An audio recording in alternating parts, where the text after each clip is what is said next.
Cambodia is a beautiful country in Southeast Asia, bordered by Thailand, Laos, and Ao Lac or Vietnam. The country is a fascinating mix of breathtaking scenery, simple cultures and traditions, stunning ancient temples, colonial architecture, genuine friendliness, and more.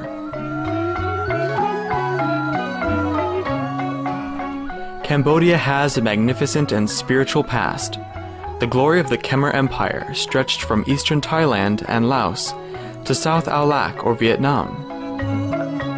The temples of Angkor, capital of Cambodia's ancient Khmer Empire, are a perfect fusion of creative ambition and spiritual devotion. Angkor Wat is still the spiritual heart of the country, where people come to pray every day.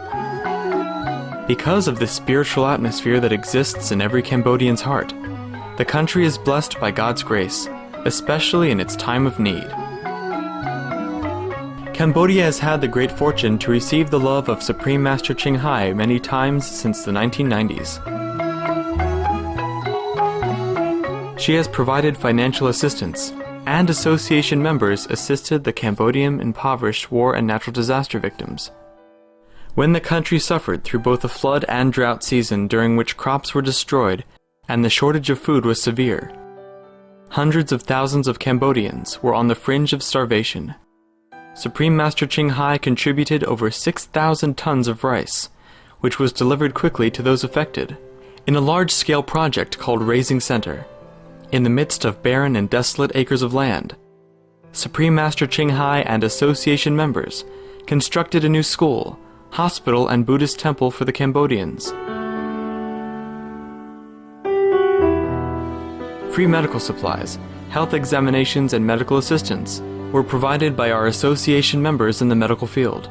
The royal family of Cambodia, including King Singhanuk Norodom, the Queen, and Princess, have expressed their deepest gratitude towards Supreme Master Ching Hai and have invited her to the palace. At the opening ceremony of the Raising Center, Princess Marie Ranarid expressed her gratitude to Supreme Master Ching Hai. Over the years, Supreme Master Ching Hai has accepted invitations by the earnest truth aspirants to visit their land. We now invite you to listen to an enlightening discussion by Supreme Master Ching Hai with our association members entitled The Reincarnations of Shakyamuni Buddha on May 16, 1996 in Cambodia.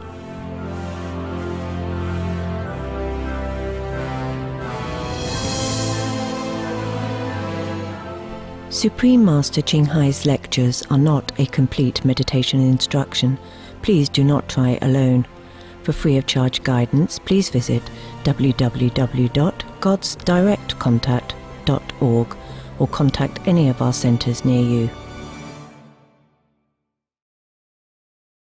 The Serpent King bowed respectfully to King Ugasena. Great King, I pay you homage and give you all my gratitude. Now that I am free once more, I will return to my palace.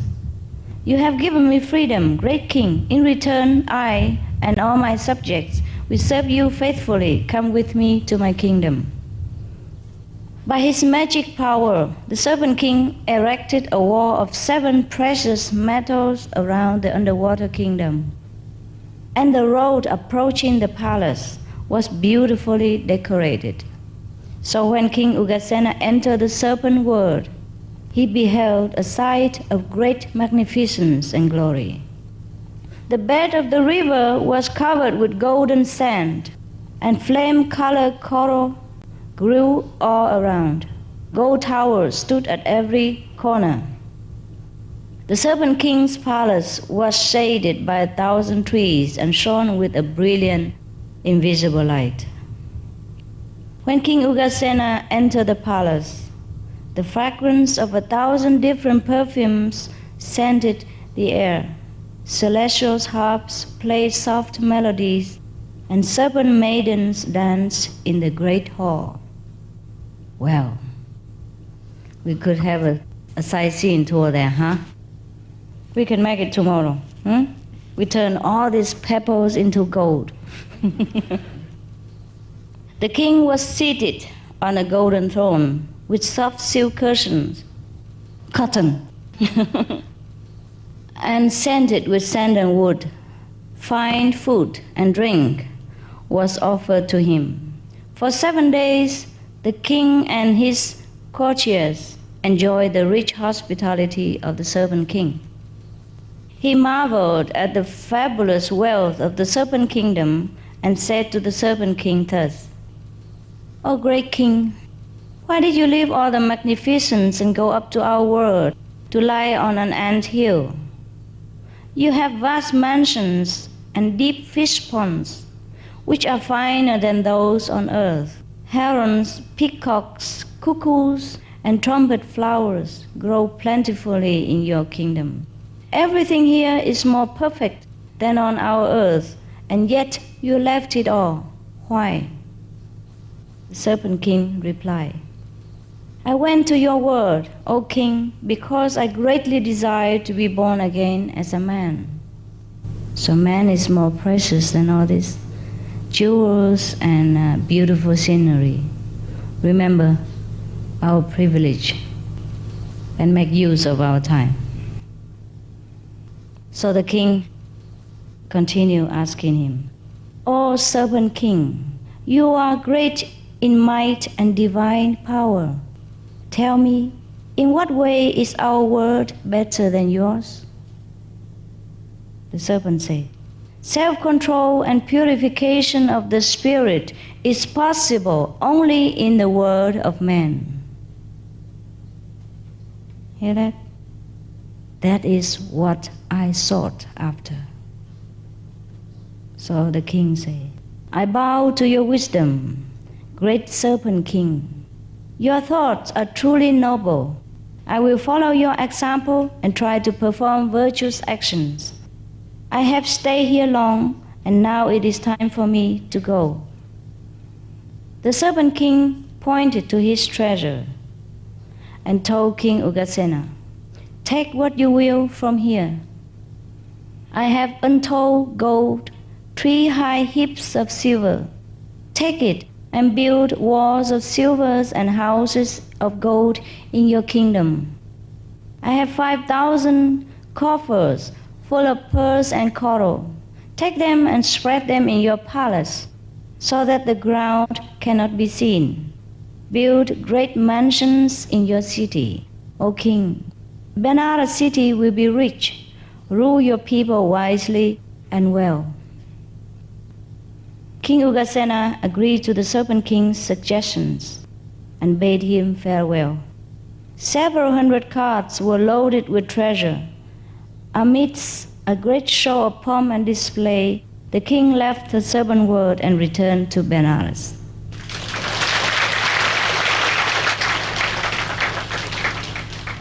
Okay, huh? Anything you want to know? Anything wasn't clear? No? Everything is clear, huh?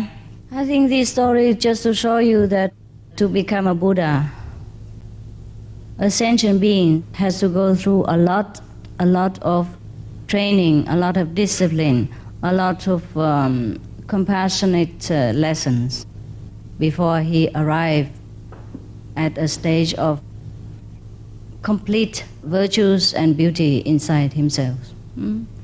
To have a complete wisdom, complete knowledge of all things, and complete compassion and mercy and love, we have to go through a lot of tests and trials and volunteer sacrifice in order to be a noble being such as Buddha. So I wish you all will become like that. Now, now we meditate, okay? Huh?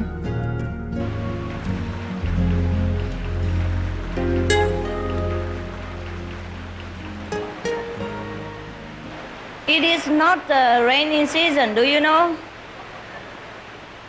Not at all. Rainy season, they told me July. So it rains about 3 months ahead of time. Since we came here to Cambodia, it keeps raining all the time. Yeah, actually Cambodia needs it badly, you know, really desperately. Because I think last year or the year before they have drought, right? And many people hungry, no rice, so we had to help them, remember? So this year, no problem. They already export rice.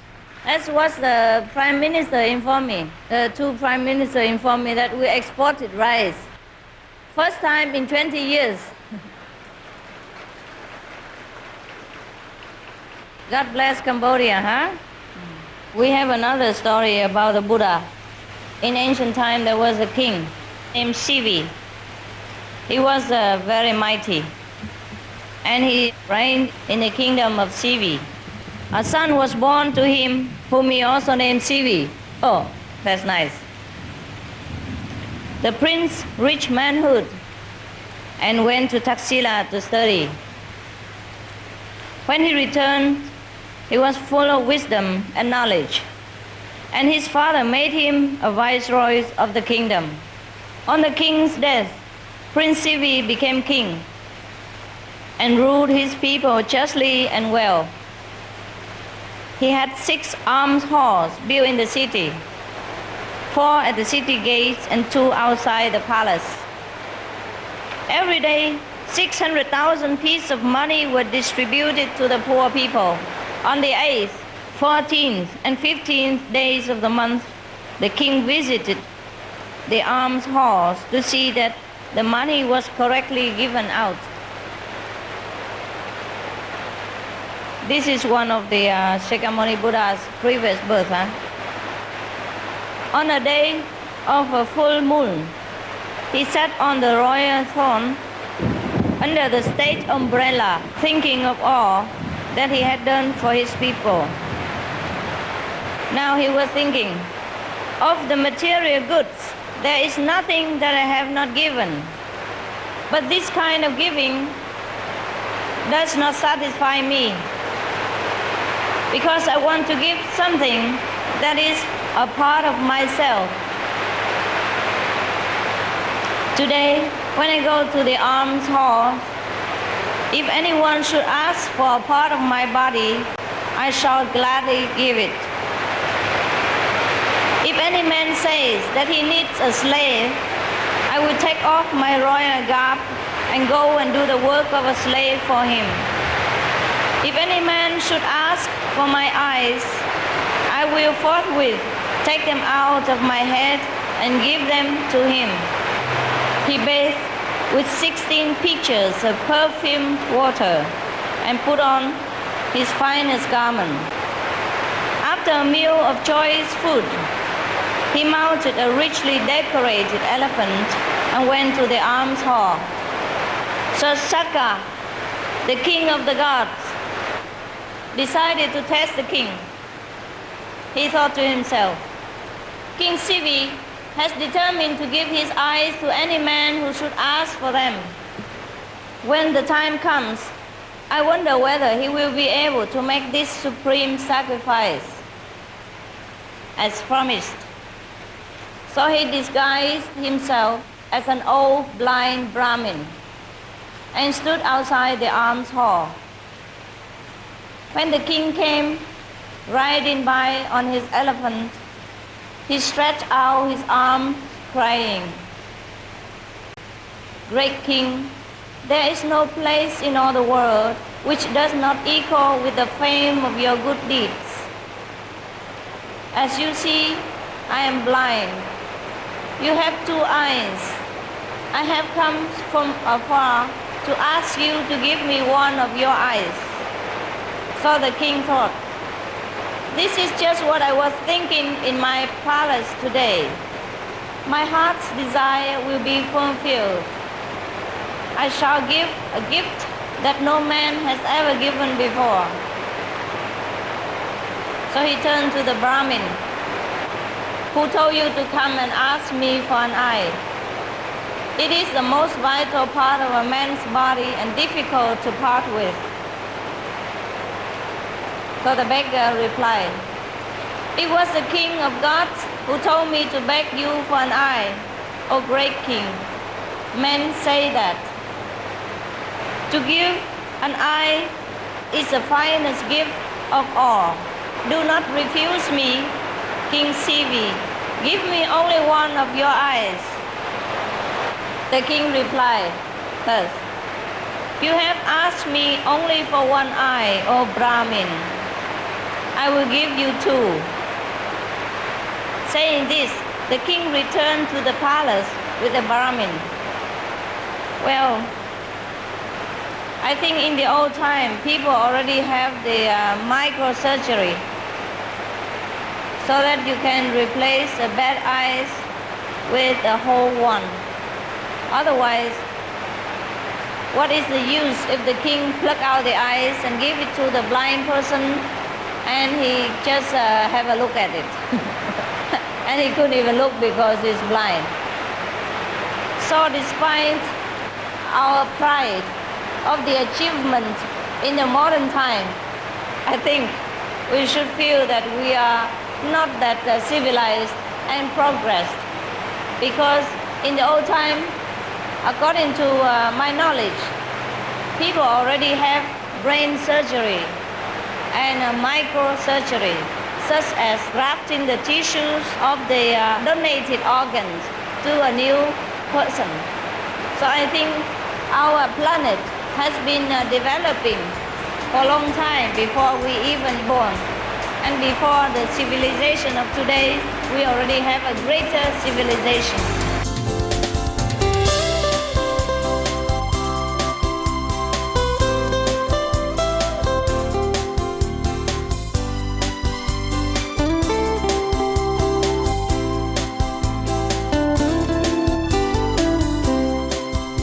Thank you for joining us today on Between Master and Disciples. Join us again tomorrow for the conclusion of The Reincarnations of Shakyamuni Buddha. Healthy living is coming up next, right after noteworthy news. Please stay tuned to Supreme Master Television. May heaven shower you and your loved ones with many blessings.